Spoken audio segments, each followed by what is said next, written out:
Mon frère, de quoi? Rencontre déterminante à Yamoussoukro entre deux acteurs majeurs du processus de sortie de crise en Côte d'Ivoire. Charles Blé-Goudé, responsable de la jeunesse patriotique, et Isiaka Ouattara, dit Ouattao, numéro 2 de la branche armée des Forces Nouvelles.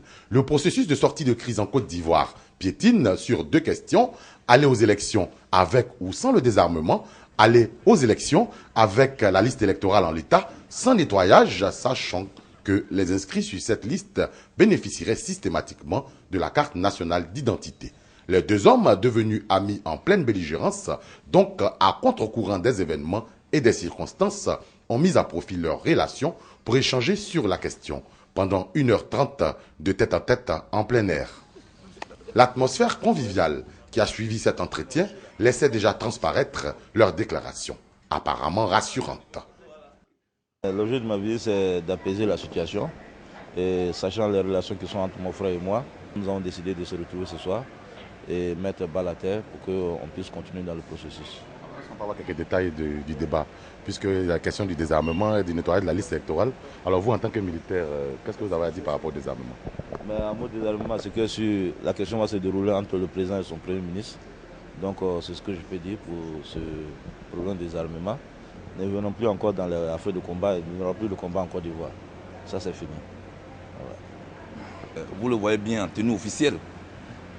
Je pense que c'est la personne la mieux indiquée qui pouvait parler avec moi. On s'est parlé profondément. Et je lui ai vraiment dit ce que je ressentais, ce qui était mon état d'âme. Et je pense qu'on s'est compris. Il n'y a aucun problème qui ne trouve pas de solution sur cette terre.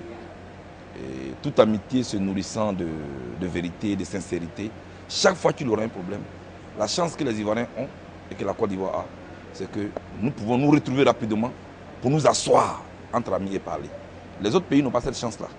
Et je pense que nous allons continuer sur cette lancée-là pour à chaque fois relever les problèmes et puis les poser et puis les régler comme on peut en Côte d'Ivoire. Donc il ne faut pas que à chaque fois qu'on soulève un problème, les gens voient en cela une rupture. Non, ceux qui vivent ensemble ont toujours des problèmes. Il faut avoir le courage de les soulever. Quand vous ne les soulevez pas, ça pourrit la situation. Et puis un jour, vous supprimez tout le monde avec un éclat. Et je pense que ce n'est pas bien.